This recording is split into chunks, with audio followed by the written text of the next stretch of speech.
कामागाटा मारू प्रकरण।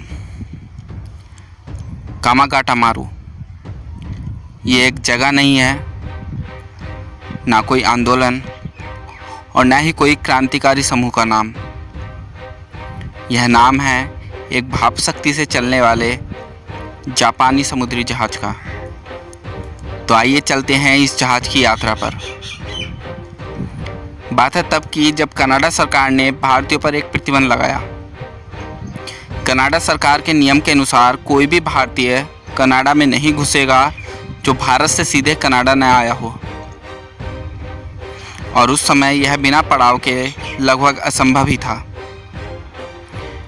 इसी बीच 1913 में कनाडा के उच्चतम न्यायालय ने अपने निर्णय में 35 भारतीयों को देश में घुसने का अधिकार दे दिया था, जो सीधे भारत से न आकर किसी और देश से आए थे। कामागाटा मारू प्रकरण।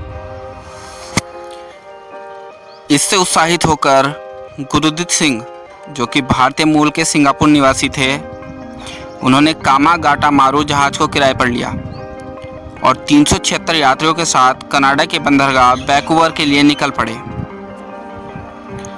कामागाटा मारू जहाज अभी वैंकूवर पहुंचा भी नहीं था कि कनाडा सरकार ने फिर से पुराना प्रतिबंध लागू कर दिया। गुरुदीप व उनके साथियों को घेर लिया गया और कोई भी तट पर नहीं उतर पाया। कनाडाई सरकार के सख्त रवैये के कारण जहाज को वापस लौटना पड़ा। इधर प्रथम विश्व युद्ध छिड़ गया था और अंग्रेजों ने आदेश दिया कि जहाज को सीधे कलकत्ता लाया जाए।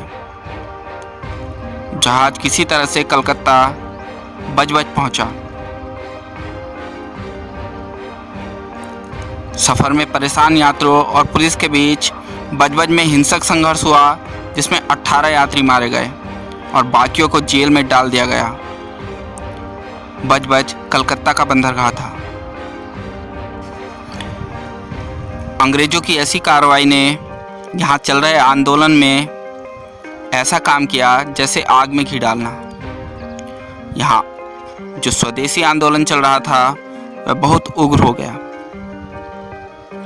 कामागाटा मारू प्रकरण से उत्पन्न स्थितियों के खिलाफ उसी समय कनाडा में हुसैन रहीम, बलवंत सिंह, सोहनलाल पाठक की अगुवाई में शोर कमेटी या तटीय समिति बनाई गई।